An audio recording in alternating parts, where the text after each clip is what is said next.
Alright, Shalom. Kohola Yahweh Bahashim Yahushai. This is your brother War making a video to feed the sheep and edify the lambs. Shalom to the Akim wa Akwathim that are going to be watching this video. Yahweh Bahashim Yahushai Brakathum. Kohola Yahweh Bahashim Yahushai. Okay, so I got some videos on some news which I sent to the brothers. I was supposed to make a video on it, but I was procrastinating. But you know what? I'm going to drop it right now.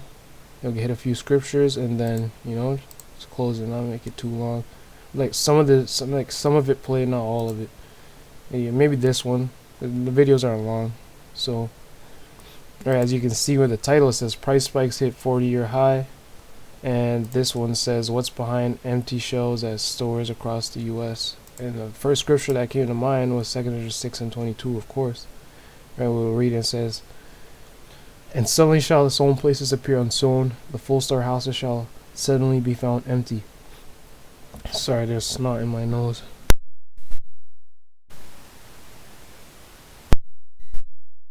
Right? And that's due, a lot of these are due to the weather, which was flooding and droughts that happened the past 2-3 years. Right? And then with the pandemic coming in, causing a lot of work shortages for transportation and shortages in staffing, and even when it started, farmers were throwing out things like milk, and animals were being killed and things like that. So all these things are coming back right now, and people are starting to see the effects of them a couple months later, right? And what I found was funny was, you see an article like this from January 12th, it only got almost 200k views. This one almost has 20,000 views, right?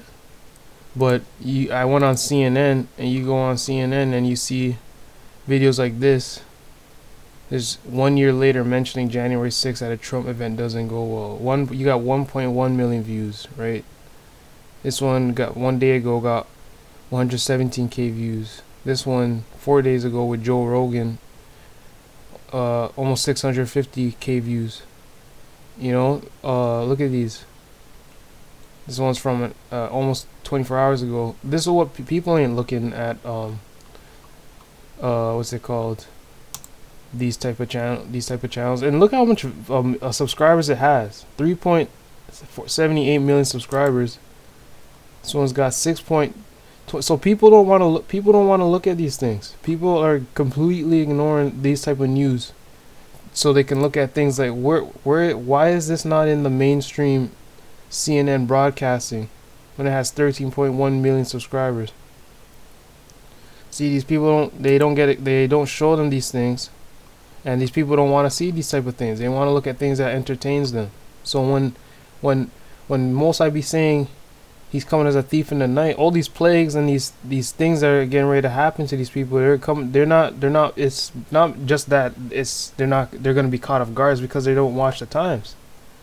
Yahushua said y'all let me see if I can find that scripture. I think he called them fools or hypocrites because they can discern the times when it's going to rain and things like that, but they can't watch the signs of the end, right? Let me see if I can find it real quick.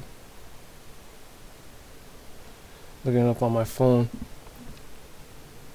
Okay, it's Luke. There's one came up quickly. It's Luke 12 and 56. It says 12 and 1 second. This is Luke 12.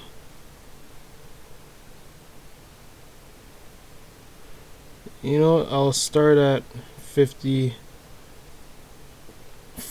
And he said also to the people, when ye see a cloud rise out of the west, straight ye say, there cometh a shower, and so it is. And when ye see the south wind blow, ye say, there will be heat, and it cometh to pass. Ye hypocrites, ye can discern the face of the sky and of the earth, but how is it that ye do not discern this time? Right? And not only did Yahushua give warning, right? Maybe like for the prophets always gave warning, right? But maybe y'all didn't get a warning, right? Y'all can't see because people can't notice these things at the end is coming, or with a nation divided against itself and inflation and the fact that this country is built off debt. and all these things, they can't fathom that it would fall, or it would at least come to an end, you know. But you got the warning, you got the scriptures, you got Yahweh and the prophets who told you these things are going to come to pass, and these people still can't see it, and they don't want to see it because they rather watch things that entertain them. Okay, so I'm gonna just jump. Whoops, what is this? Yeah, I'm using a different thingy, web recorder, so I'm gonna let some of this play, and y'all can see for yourselves. Price hikes showing no sign of letting up. Inflation on the rise to levels we haven't seen in 40 years. Our chief economics correspondent, Rebecca Jarvis, joins us now with what this means for your bottom line. Good morning, Rebecca. Good morning to you, Robin. And that's right, you are feeling it from the grocery store to the gas station, even in those rent payments. So far, Americans have weathered this inflation storm, but the Federal Reserve says it is a severe threat to the economy. This morning, bare shelves and surging prices across the country. With inflation up 7% over the last 12 months, the largest jump since 1982. 4 bags of groceries, you're thinking $120, $130, it's not a problem.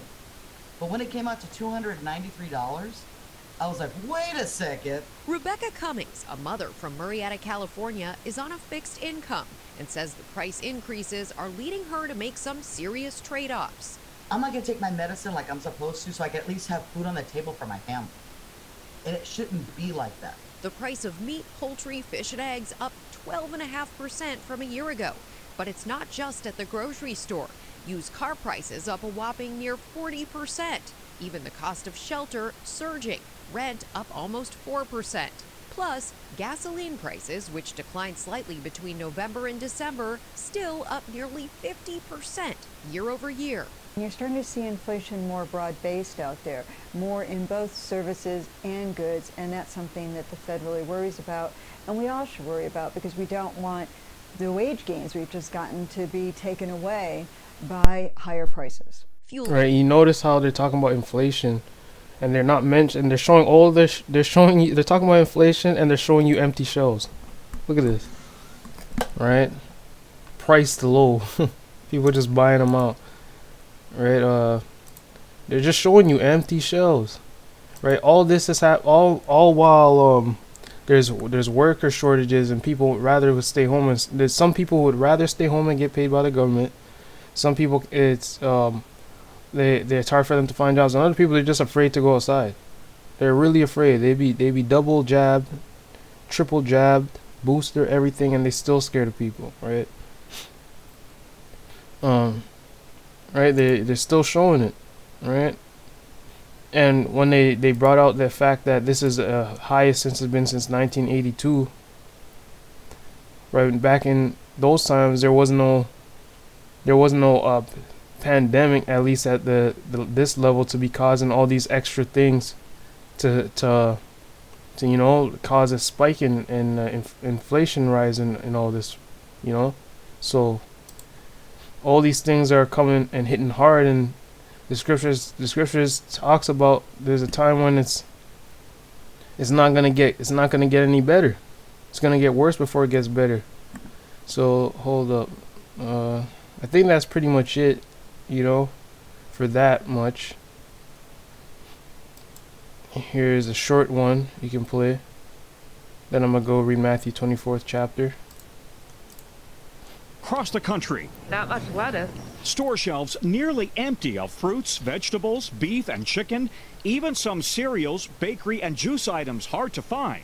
The only milk I can get were 2 tiny bottles of fat-free, so my kids will not be happy about that. In a typical year, 5 to 10% of grocery items may be unavailable. Today, nationwide, roughly 15% are out of stock. The National Grocers Association tells NBC News, while there is plenty of food in the supply chain, we anticipate consumers will continue to experience sporadic disruptions in certain product categories. Without major transformation of everything to do in food, farms, retailers, food companies, we're going to see shortages and price increases for the next 12 to 18 months. The reasons are many. Soaring demand for groceries, with Americans choosing to eat at home during the Omicron surge.